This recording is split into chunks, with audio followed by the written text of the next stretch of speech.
ATS online क्लासों में आज आपका स्वागत। आज हम कक्षा 11 के भूगोल विषय में पढ़ेंगे भारत के भूआकृति प्रदेश या भौतिक प्रदेश। देखिए, अपन ने पढ़ा था कि भारत एक विशाल राष्ट्र है जिसका क्षेत्रफल लगभग 32.8 लाख वर्ग किलोमीटर। क्षेत्रफल कितना है? 32.8 लाख वर्ग किलोमीटर, यानी विशाल राष्ट्र है। और अपन देखते हैं कि सामान्यतः अपने भूधरातल पर अपने को अनेक रूप दिखाई देते हैं। कई मैदान है, कई पठार है, कई पहाड़ है, कई गहरी घाटियां है, इन अनेक प्रकार के रूप दिखाई देते हैं। और जो ये रूप अपनी आंखों से अपने को दिखाई देते हैं, ये रूप ही भूआकृति प्रदेश है। एक बार फिर सुनेंगे। अब जो भूआकृतियां अपनी आंखों से अपने को दिखाई देती हैं, इन्हीं को भूआकृति प्रदेश कहा जाता है, जिनकी विशेषताएं अलग अलग होती हैं। इनकी एक विशेषता ये भी है, जो भूआकार अपने को दिखाई देते हैं उन सभी की विशेषताएं अलग अलग होती हैं।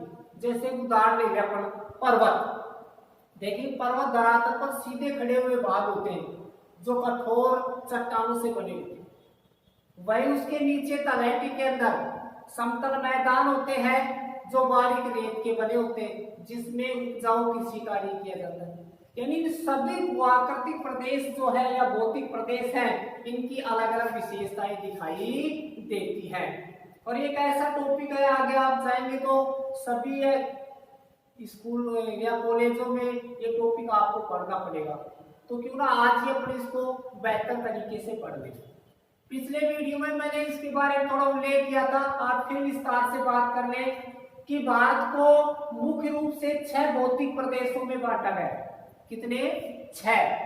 6 भौतिक प्रदेशों में बांटा गया है, जिन सभी की विशेषताएं अलग अलग प्रकार की हैं।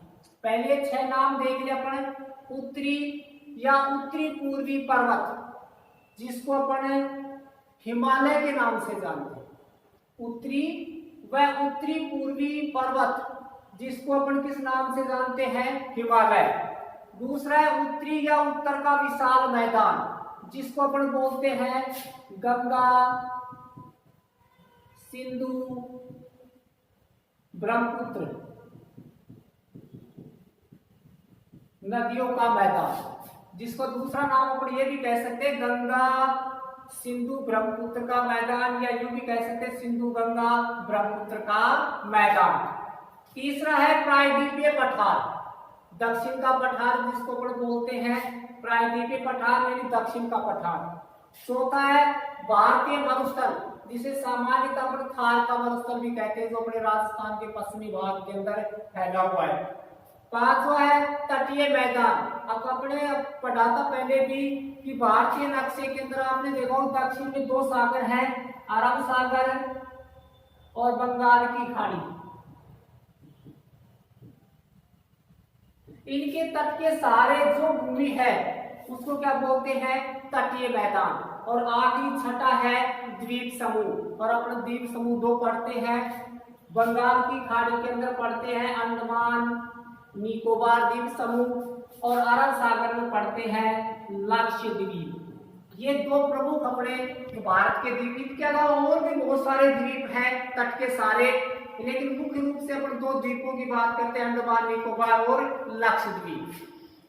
अब नंबर 1 पर आ जाए अपन उत्तरी व उत्तरी पूर्वी पर्वत हिमालय। ये जो पूरा भाग है,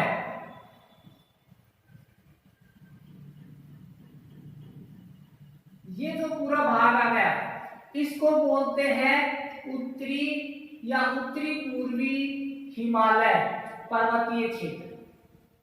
ये पूरा जो भाग आ गया, ये कौन सा आ गया अपना? उत्तरी व उत्तरी पूर्वी पर्वत, जिसको दूसरा नाम क्या देते हैं अपन? हिमालय। इसको दूसरा नाम क्या है? हिमालय। ये अगर भारत के परिदृश्य देखें तो भारतीय परिदृश्य में इसका महत्व बहुत अधिक है। कारण एक तो ये उत्तरी भाग के अंदर इस तरह सीमा बढ़ाता है जो सामरिक दृष्टि से महत्वपूर्ण है।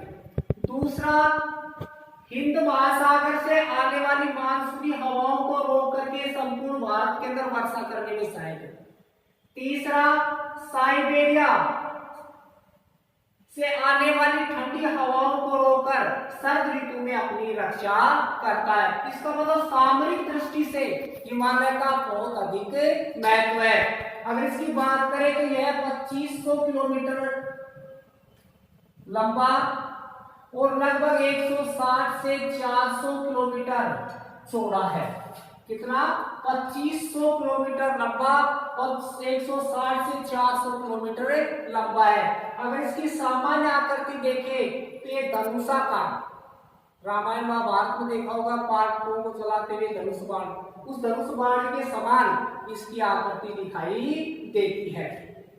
दूसरा है उत्तरी या उत्तर का विशाल मैदान, जिसका दूसरा नाम है सिंधु गंगा ब्रह्मपुत्र का मैदान। इसके जस्ट नीचे ये जो भाग है, ये जो पूरा भाग आ गया, यह आ जाएगा उत्तर का विशाल मैदान। इसका नाम क्या है? उत्तर का विशाल मैदान, जिसका दूसरा नाम क्या है? सिंधु गंगा ब्रह्मपुत्र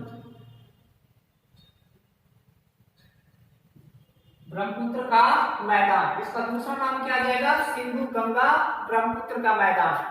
ये बहुत ही उपजाऊ व कृषि की दृष्टि से महत्वपूर्ण है। और अगर यहाँ पर बात करें भूमि की मोटाई की, तो यहाँ रेत की जो मोटाई है या उपजाऊ भूमि की मोटाई है वो 1000 से 2000 मीटर, या रेत की जो या उपजाऊ मिट्टी की जो मोटाई है कितनी है? 1000 से 2000 मीटर मानी जाती है। जहाँ चावल, गेहूं, गन्ना की मुख्य रूप से कृषि कार्य किया जाता है। तीसरा है प्रायद्वीपीय पठार, जिसको दक्षिण का पठार भी कहते हैं। एक त्रिभुजाकार आकृति, इस उत्तर के विशाल मैदान के बिल्कुल ठीक नीचे ये जो संपूर्ण भाग आ गया, ये कहलाता है दक्षिण का पठार। यह क्या कहलाता है? दक्षिण का पठार। इसका भी बहुत महत्व है। ये कठोर भूभाग है, ये सही है। अब इसके कुछ भागों में आंतरिक भाग के कुछ भाग है जहाँ कृषि कार्य किया जाता है, उपजाऊ रेत मिलती है। इसके अलावा खनिज पदार्थों की दृष्टि से यह सबसे महत्वपूर्ण माना जाता है। आपके लोहा है, तांबा है, सोना है, चांदी है, जैसे महत्वपूर्ण खनिज पदार्थ है वो इसी पठारी भाग से प्राप्त किए जाते हैं। चौथा है अपना भारतीय मरुस्थल, जिसको दूसरा नाम है थार का मरुस्थल। ये राजस्थान, गुजरात का कुछ भाग है। ये भाग, इसको बोलते हैं थार का मरुस्थल। क्या कहते हैं? थार का मरुस्थल। अगर भारत के सामरिक दृष्टि से बात करें, इसका भी महत्व है, क्योंकि यह ग्रीष्म ऋतु में निम्न वायुदाब का केंद्र बनता है, जो हिंद महासागर से आने वाली मानसूनी हवाओं को अपनी ओर आकर्षित करता है, जिससे संपूर्ण भारत के अंदर वर्षा होती है। पांचवा है तटीय मैदान। अब समुद्र तट के सारे, मैंने भी बताया कि इधर है अरब सागर और ये पूर्व में क्या है? बंगाल की खाड़ी। इसके सारे ये संपूर्ण भाग समुद्र तट के सारे इसको बोलते हैं तटीय मैदान। क्या कहते हैं इसको? तटीय मैदान। अर्थात समुद्री व नदियों द्वारा बहाकर लाई गई रेत के जमा होने से यह भी उपजाऊ भूभाग है जिसमें कृषि कार्य किया जाता है। और छठा है द्वीप समूह। अब भारत के अरब सागर और बंगाल की खाड़ी दोनों ही क्षेत्रों में अनेक द्वीप हैं, जिसमें मुख्य रूप से बंगाल की खाड़ी में स्थित द्वीपों को कहते हैं अंडमान निकोबार द्वीप समूह, और जो अरब सागर में स्थित है उनको बोलते हैं लक्षद्वीप। क्या बोलते हैं? लक्षद्वीप। इस प्रकार से भारत को 6 भौतिक प्रदेशों में बांट करके अध्ययन किया जाता है। अगले वीडियो में अपन इन प्रत्येक भौतिक प्रदेशों का विस्तार से अध्ययन करेंगे, जिसमें नंबर 1 पर पढ़ेंगे उत्तरी व उत्तरी पूर्वी पर्वतीय क्षेत्र, जिसका दूसरा नाम क्या है, हिमालय। धन्यवाद।